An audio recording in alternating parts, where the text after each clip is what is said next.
Hello, welcome to lesson 2 of the Year 4 data logging unit of work for our Coding for Climate Action series. So yeah, this is going to get into the second lesson out of 6, looking at how we can use where has it gone? The microbit, here it is, the microbit to help us sense the world around us, collect data over time, data logging, learn about the national curriculum, for computing, and think about how all that can be added up to relate to trying to sort of make the world a better place, impact the environment in a positive way, and create sort of, autonomous, awesome young people, which is what we're all about, right? Okay, so if you're watching this video, you've probably been to this website, but to get to the units of work, you come through our website. Hooray! So please go to digital.charity. There's a double L in digital, everybody trying to, make the world a better place for everybody. Digital.charity, and then click on resources and choose Coding for Climate Action. Or just go to digital.charity, Coding for Climate Action 2025, and it'll bring you to this page. Scroll down. And you'll see Year 4 resources. So click on that and it will take you, of course, through to our Google Drive. Everything is for free for you to use. And this video here is to just kind of run through lesson 2 and think about how you'd maybe, or how we envisage you kind of implementing this lesson. You do it any way you want, obviously, but this is just a bit of support and guidance, if in case you need it. I'm going to need, first of all, before we get into the lesson, my data logging journal. So remember, every student should have been provided with their own copy of the data logging journal. It's in Google Sheets, but we do have a Microsoft version down there all zipped up for you as well. So if you're on sort of Teams and things like that, you're not using Google environment, then we've got it all wrapped up for you as a Microsoft Office version as well. Okay, so I've got that open as, a student in mind. There we go. Let's have a look at lesson 2, Dig for Victory. So as you can see, we've got our lesson materials, our lesson plan. And if you watch lesson 1, you'll know I'm not going to go through this verbatim, but just want to point out a few of the key things for you guys here. So we've got, of course, the big kind of question underlying what's going on in this lesson, the learning objectives, the lesson snapshot, how it relates to the national curriculum, any computational thinking links as well. And then all the materials you need, the lesson preparation you need as well. Now, this lesson involves growing broad beans. All right. And that's optional. I mean, you can do this unit of work without growing the broad beans. That's fine. That's no problem. But I believe in you, awesome teachers, and your ability to get broad beans. And it doesn't have to be broad beans. It could be another plant that grows, and we have measurable growth over time, over like 4 weeks or so. That's the kind of thinking that you need. So we're going to grow some broad beans, having done some data logging around the classroom to decide on where might be a good place for our broad beans to go. So more on that later, but of course I'm just flagging it up now because of course there's a lot of preparation involved with stuff like that. And as you can see, we've got all our, a nice, hopefully a healthy description of the lesson, with any links that you might need and any answers to any questions that are found in the lesson as it goes through as well. Okay. So the lesson itself. So we want to have students understand how data logging can help us grow plants effectively. Now, of course, we're thinking about climate here. So the relationship between sort of data logging for sort of plant growth and agricultural reasons is to try and understand the impact to try and find a way we can reduce the impact of food miles. Okay, but to be able to understand why we want to reduce the impact of food miles and grow things locally and use data logging to help grow plants and food, and develop other food sources as close as possible. We have to actually understand what food miles are. So the start of the lesson investigates the kind of what food miles are, the impact they have on the environment, and then a reflection on, where does our food come from day to day, okay? And what do we think the impact of that might be on the environment? And that's supplemented with a food mile calculator from this website, foodmiles.com. So there's a few tasks on students having to put in different types of food where they are, and what type of food they're thinking of and where that food comes from as well. So for example, I've got some coffee that I got today from, I think it's Indonesia. Is that going to be on there? Yes, it is. So There we go. So that's telling me about from not far from Sumatra, which is not a million miles away from Jakarta. So that my coffee has traveled 7,000 miles, which is a long way for me to be able to get up in the morning. Surely there's other ways for me to get going. Can I think of other ways that I can get my eyes open for the day? So hopefully hopefully that's something that's of value. Of course, it's not something you have to do, but it just brings to life that idea of food miles and where things come from. So we now understand local food is something that's going to be really positive for the environment. Growing your own is the best thing that you can do, all things considered. And so we're going to plant some broad beans to kind of bring to life that idea of growing local food. And then that helps us understand the role of data logging in that process. So yeah, and of course, by doing that, students would actually be able to can relate that activity to the wider world of agriculture and different ways that data is logged with an agricultural viewpoint as well. So as always, we're trying to relate the actions in the lesson to the wider world and real jobs and how this is actually utilized and this is not just a kind of a standalone exercise. So we know we kind of explain to students, and it's been seen in the video, that plants need these to grow. Okay, and then we realize that actually we can track things like light level and warmth and things like that through the microbit. You can actually which is what we'll be using as our activity. You can actually use the microbit to monitor water and nutrient level as well. There's a few little bit extra stuff that you need to do, i.e. make an electrical circuit. But we have a resource on that down here in the notes, so please don't hesitate to have a look at that if that's something you'd like to know more about. But that's not what we're here to talk about now, and I don't want to take too much of your time. So this is the program that students will be using. Again, that can be found in the learning guide. We can see the link here. It can be found in the data logging journal. If I nip over to lesson 2, let's hope this works. There we go.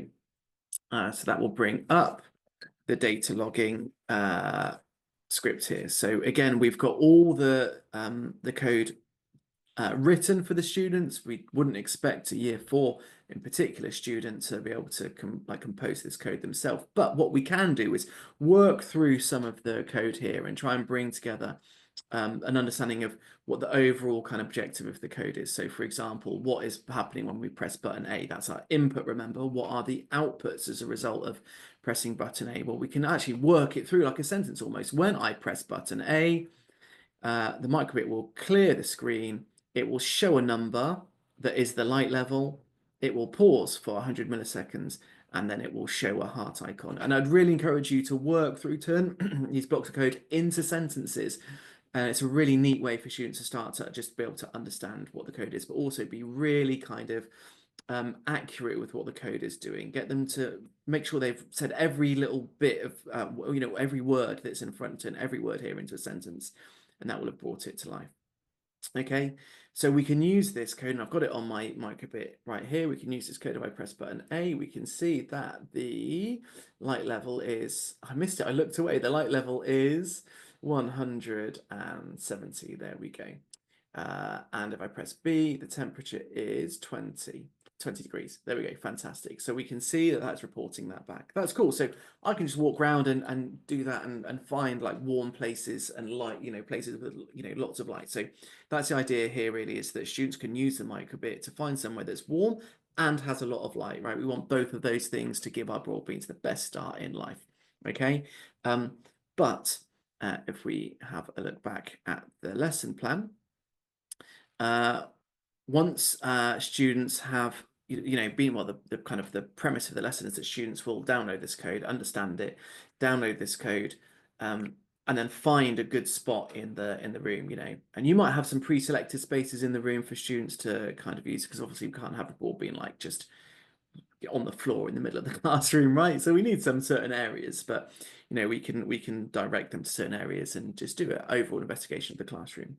But just having found that light level once is not really going to give us the best the best results. We want data over time, right? That's our data logging aspect. And in the previous lesson, we got data over time just by taking multiple readings, pressing a button. But our microbit can also automate data logging. So if I go back to the code, we can see that's down here. The microbit is forever logging the data. It's logging, and we kind of don't worry about all of this at the moment. It's logging the light level and it's logging the temperature. Okay, and it's just doing that in a loop over and over and over and over and over. Okay, it's pausing for a few minutes each time, but it's doing it over and over and over and over and over. Okay, cool. So that's what's happening. So we want students to leave their microbit in situ. Right, I found light service. I found a spot that I think is going to be really good. Okay, well, let's see if that's actually the case. We're going to leave the microbit there for a little bit and then come back and get that data later on and see, was it as good as we thought it was? Does the light level go up and down? Does it stay high? Did we just get a freak moment where it's really warm because the radiators were on or the sun came out, or that sort of stuff? Or was it really cold because the curtains were shut or something like that? But normally it's really warm. Okay, so we start to log data, we can ask questions and think about actions. While the microbit is logging the data, we get on with planting our broad beans. So students find the best spot for the data, they leave the microbit in place, and then plant the broad beans. You guys will probably be better at facilitating than I would be. I'd imagine. All the materials you need are here, including things like gloves if you don't want to get your hands dirty, and think about tidy up time and all those kind of really important things that come along. Having fun, doing something really creative, messy, but also managing your classroom, right? But there's stuff here that you wouldn't do. Obviously, you do you know your school, you know your learners, you know how best to get them to plant broad beans. Once that has been done, we can get the data off of our microbit. So that's been that has been kind of logging constantly, right? Now, in order to get that from the microbit onto our spreadsheet, because it is going to end up here, okay, it's going to end up in this section here. There's a series of steps we need to follow. I'll go through it very quickly, but it's also encapsulated in a video that I've made as well. So that video will take you step by step through how to do it, and you can show the students that video as well. But this is what you can see on the video is what I'm going to do. I'm going to plug in the microbit.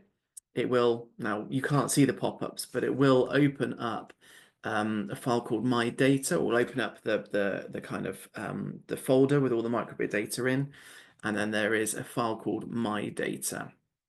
So I open that really quickly. Good, it's opened up on this tab. That's cool. So we can see here, here's the data that my microbit has been collecting while I've been nattering away to you guys. Okay, so we want to copy and paste all of this, and I'm going to do it from, just to keep it nice and even and make my life easy. I don't want to copy and paste the time level and temperature and the time light level and temperature. I just want all of this.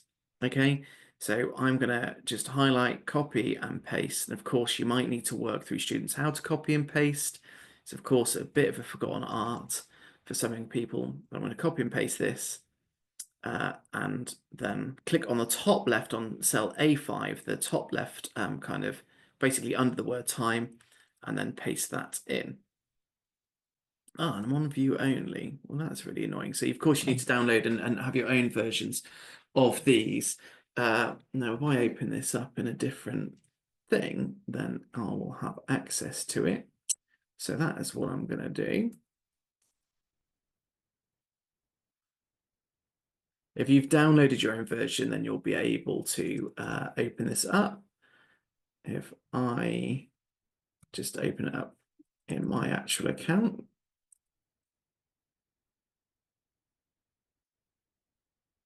There we go. Say hello. There we go. And I can paste that in.